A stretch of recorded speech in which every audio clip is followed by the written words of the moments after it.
Assalamualaikum warahmatullahi wabarakatuh. Pada kali ini kita namakan ruangan ini dengan Al-Istibyan dengan maksud menuntut kefahaman atau penjelasan, penerangan apa-apa isu yang terkait yang berlegar dalam kehidupan kita. Mudah-mudahan dengan jawapan yang kita kemukakan ini setidak-tidaknya memberi satu pencerahan bahawa apa yang diusahakan oleh pihak pemerintah terutamanya yang terkait dengan isu-isu agama di bawah agensi-agensi di bawah saya sebagai satu tanggungjawab, maka kami akan cuba kupas dengan sebaiknya. Bukan sekadar itu, turun ke padang juga melaksanakannya, semoga ianya terus menjadi lebih baik. Di antara persoalan yang ditanyakan kepada kami tak kala kita memulakan dengan PKP adalah berkenaan dengan isu masjid ditutup. Saya nyatakan bahawa yang pertama, masjid merupakan salah satu daripada tempat yang teristimewa yang disebut dalam Sahih Muslim, ahabbul biqa ilallah fil ardi al-masajid. Maksudnya tempat yang paling dicintai, disukai oleh Allah di muka bumi adalah masjid. Masjid ini sebagaimana yang disebut merupakan nama yang bukan berdasarkan kepada kiasi tetapi lebih kepada simai. Kerana ismul makan atau nama tempat menjadi kelaziman berada atas wazan maf'al. Jadi bacaannya masjid. Tetapi dibaca dengan masjid, tujuannya adalah kerana kita mendengar apa yang telah difirmankan oleh Allah sebagai al-masjidi al-haram ilal masjidi al-aqsa. Digunakan baris bawah pada huruf jim.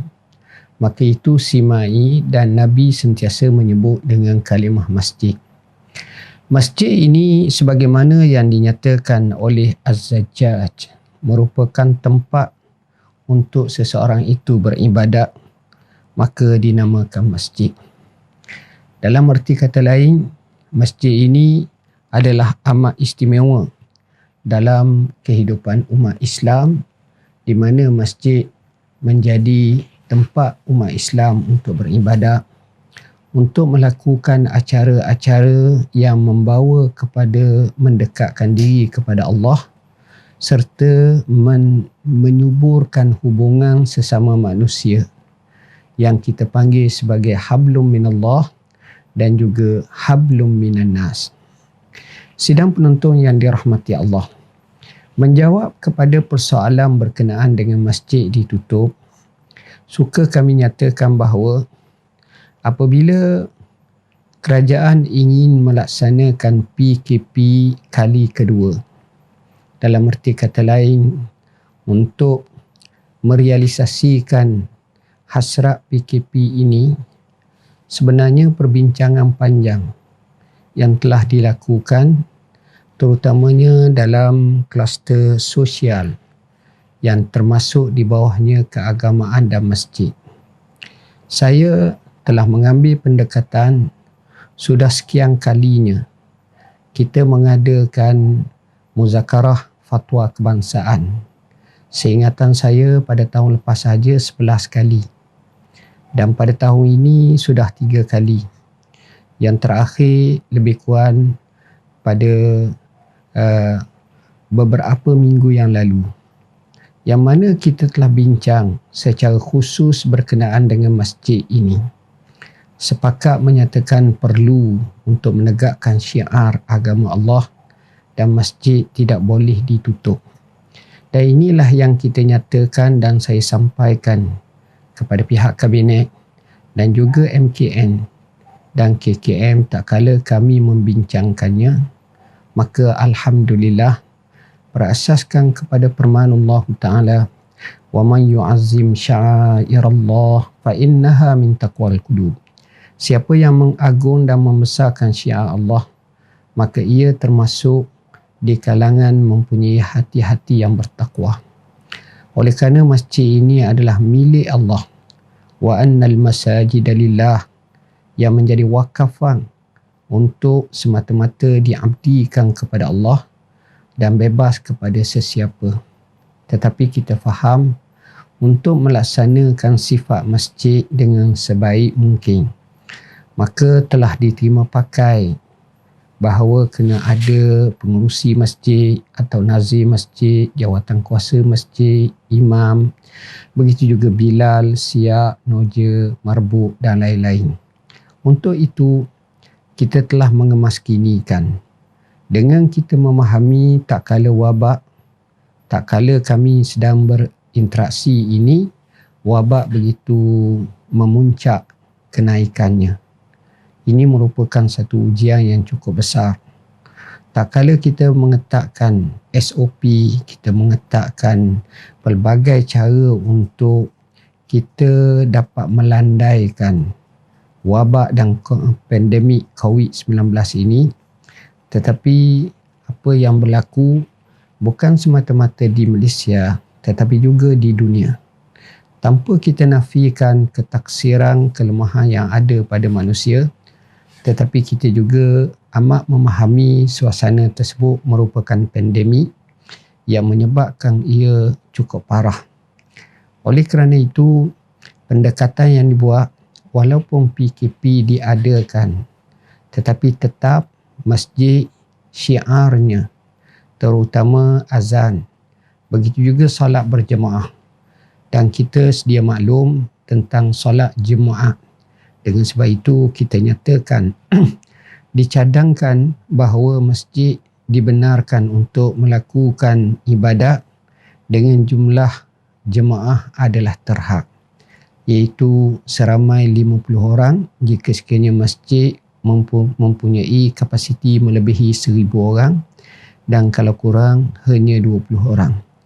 Ini bertujuan supaya kita mengimbang antara hifzuddin dan juga hifzun nafs dari segi maqasid syariah, menjaga agama dan menjaga nyawa. Kita mahu kedua-duanya seiring.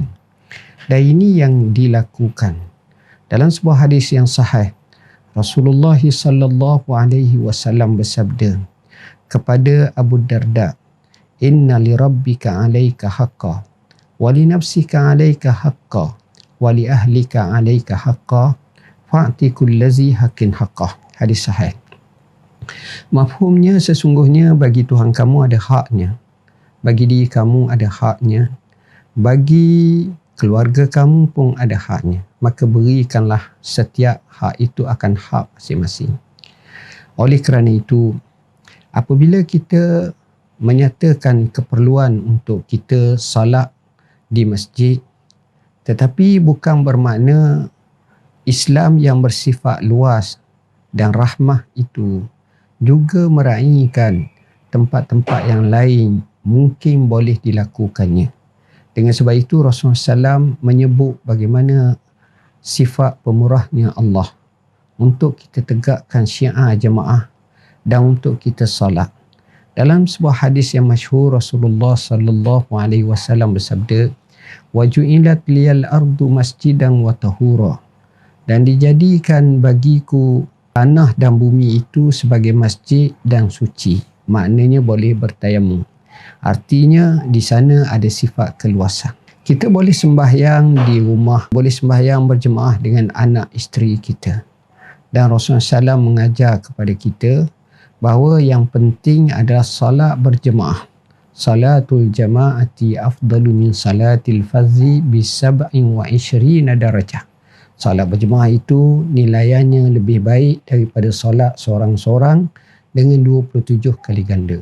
Alhamdulillah, tidak disyaratkan bahawa salat berjemaah itu di masjid, dan dalam situasi dengan niat kita nak ke masjid, kita akan dipahlakan oleh Allah berdasarkan kepada hadis niyatul mu'min khairum min amalih. Niat seseorang mukmin itu lebih baik daripada amalnya. Boleh jadi dengan niat tiada unsur riak, tapi amal boleh jadi ada keadaan itu. Dalam situasi pandemik yang cukup mencabar ini, kita mungkin apabila kita daftarkan nama kita ke masjid dan kita tidak terpilih, kita boleh sembahyang berjemaah di masjid di rumah kita bersama kaum keluarga kita dan kita hidupkan.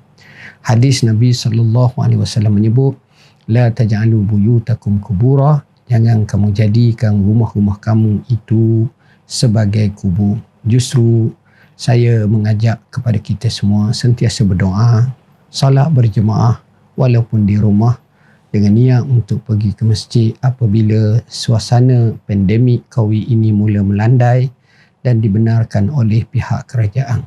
Sesungguhnya kita semua sayangkan masjid kita, kita junjung syiar agama kita. Marilah sama-sama kita berdoa kepada Allah, mudah-mudahan wabak COVID-19 ini berlalu pergi dan digantikan dengan kedamaian, kesihatan, afiat. Akhirnya kita boleh melangsung kehidupan kita dengan sebaik-baiknya. Sekian aku qauli hadza wa astaghfirullahal azim li wa lakum. Wassalamualaikum warahmatullahi wabarakatuh.